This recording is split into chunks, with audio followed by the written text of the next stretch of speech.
Assalomu alaykum barchaga. Bugun men sizlarga shaxsiy brend mavzusini qiyin terminlarsiz oson tilda tushuntirib beraman. Agar sizning hunaringiz bor, ammo sotuvlaringiz siz o'ylaganchalik baland bo'lmasa, bu dars aynan siz uchun. Mani ismim Farida Baxtiyorovna. 25 yoshdaman va Navoiy shahridanman. Xrustalbay Farida brendining asoschisiman. Taqinchoqlar yasash bilan 7 yildan beri shug'ullanaman, ammo shaxsiy brendimni yo'lga qo'yganimga endigina 2 yil bo'ldi va mana shu 2 yil davomida mana oldingi shaxsiy brendsiz ishlagan davrimga nisbatan daromadim anchagina oshdi. Mana shu shaxsiy brendimni qilganim natijasida hozirda menda 2000 ga yaqin o'quvchilarim bor va taqinchoq sohasida $1000 sotuvlarga chiqqanmiz.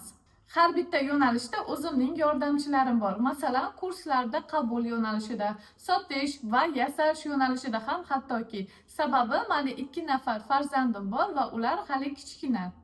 Agar sizning ham hunaringiz bor, ammo sotuvlaringiz past bo'ladigan bo'lsa yoki umuman shaxsiy brendga ega bo'lmasangiz, kommentariyada yozib qoldiring. Shunga qarab men sizga maslahatlar beraman. Telefon raqamingizni yozib qoldirishingiz ham mumkin. Hozirgi kunda ko'pchilikda hunar yo'qligi muammo emas. Mana shu o'zlarida bor hunarni katta daromadga aylantira olmayotganlari yoki mashhur brendga aylantira olmayotganlari bu hozirgi kunda katta muammoga aylangan.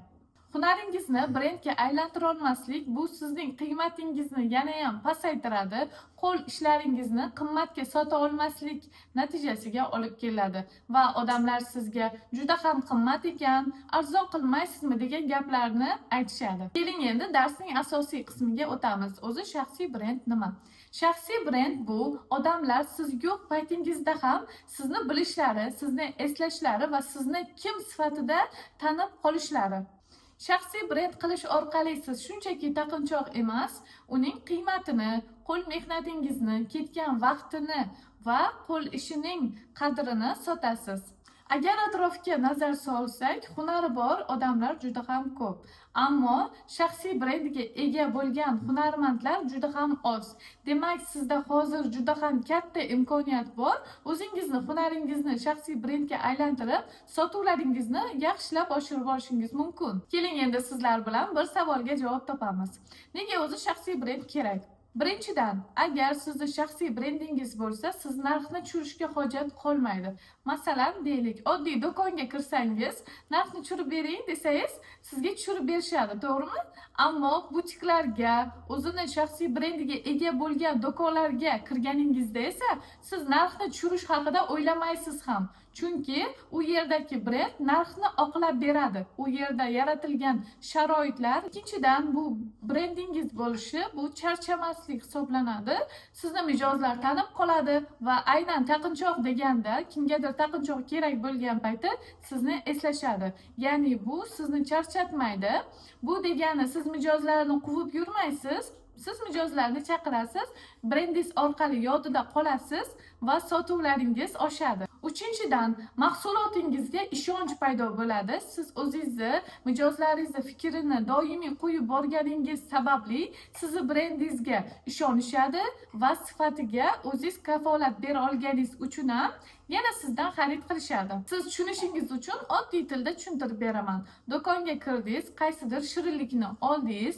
U shirinlikning hech qanday brendi yo'q, hech nima yozilmagan, ammo u shirinlik sizga juda ham yoqqandi va boshqa do'konga kirdingiz va har xil turdagi shirinliklar bor.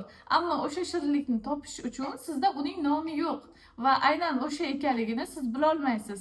Agar o'sha shirinlikda o'zining shaxsiy brendi tushirilgan bo'lsa, telefon raqamlari bor bo'lsa, demak sizga yoqqan payti bemalol unga telefon qilib, o'zingiz buyurtma berishingiz mumkin. Bu degani, siz mahsulotingizni yaxshi qilganingiz bilan, lekin brend qilmasangiz, odamlar sizni topa olmaydi. Juda ham ko'pchilik bilan ishlaganman va ularda bor bo'lgan muammo bu shaxsiy brend qilish kerakligini bilishadi, ammo qanday qilib qilish kerak, nimadan boshlash kerak, qanday qilib shaxsiy brend yaraladi, uni qanday qilib mustahkam qilish mumkin va hammani yodida qolib mashhur bo'lishni ular bilishmaydi va qanday qilishni ham bilishmaydi.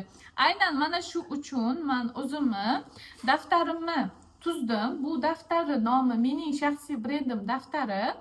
O'zim tarafimdan hammasi tuzilgan, ammo ustozlarimni bilimlaridan olib va men yaqinda bu daftarni ustozimga tekshirtirib ko'rdim va ularga juda ham yoqdi. Fikrlarini ko'rishingiz mumkin.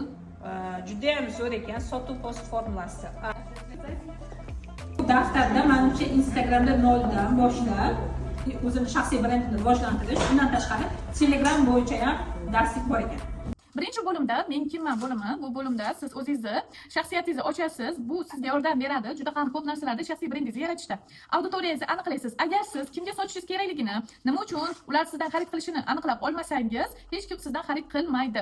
Xo'p, keyingisi taqinchoq sotuvchilar uchun super formulalar berilgan. Bu degani hamma narsa formulada berilgan, chaynab berilgan. Faqat siz mana shu formulaga qo'yish orqali o'zingizni kontentlaringizni, videolaringizni yaratasiz. Ko'pchilik aytadi, "Men Instagramda ishlay olmayman."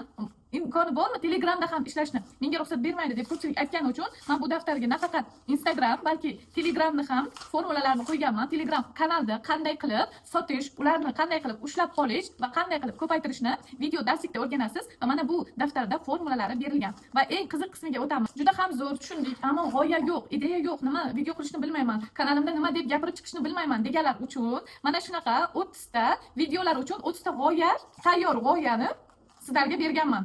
Birinchisini o'qib ko'rsataman. Birinchi g'oya noldan tayyor bo'lguncha 10 soniya. Ya'ni siz bitta taqinchog'i noldan boshlab tayyor bo'lganicha videoga olasiz va o'shani tezlashtirib qo'yasiz. Bu odamlarda sizni brendingizga ishonch hosil chiqariladi va qanaqa qilib yasashingizni qiziqib qolishadi va sizdan sotib olishga harakat qilishadi. Keyingisi bir dona taqinchoq yasaganimcha qancha vaqt ketadi? Ya'ni siz qancha vaqt ketishini odamlarga isbotlab ko'rsatib berishingiz mumkin. Bu brendingizga nisbatan ishonchni hosil qiladi va bunaqa daftarni sizlar sotib olishingiz mumkin mendan. Alohida ham sotiladi. Aslida bu daftar mening katta kursimga kirganlar uchun beriladi bepulga sovg'a qilib, ammo bemalol alohida ham xarid qilishingiz mumkin. Bu daftarni xarid qilganingizdan keyin sizga eng katta bonus bu qanday qilib mana shu daftarni to'ldirishingiz. Ya'ni bu degani men sizni tashlab qo'ymayman. Bemalol savollaringizga ham javob olishingiz mumkin va video darsligim orqali sizga beriladigan video darsligi orqali buni oson to'ldirasiz va natijaga chiqasiz. Bu daftarni to'ldirish videosini sizlarga alohida sotishim mumkin edi. Bu daftar alohida va o'sha darsni alohida ham sotishim mumkin edi. Ammo men sizga yana ham qulaylik yaratish uchun shu daftarga qo'shib o'sha video darslikni ham sovg'a qilib beryapman. Daftarni narxiga keladigan bo'lsak, bu daftarimizni o'sha video dars bilan birgalikda bo'ladigan narxi 150 ming so'm. Ammo siz shu videoni ko'rayotgan bo'lsangiz, shu darsni oxirigacha ko'rgan bo'lsangiz, sizga chegirma asosida 125 mingga xarid qilish imkoniyatingiz bor. Bu uchun quyidagi telefon raqamlarimizga Telegramdan telefon qilishingiz mumkin. Telegramdan brend so'zini yozib yuborsangiz sizga yana ham to'liq ma'lumotlarni tashlab beramiz va daftar xarid qilganingizdan keyin 12 ta viloyatga dostavka xizmatimiz bor. 2 kunda yetkazib beramiz va video darslikni ham sizga qo'shib beramiz.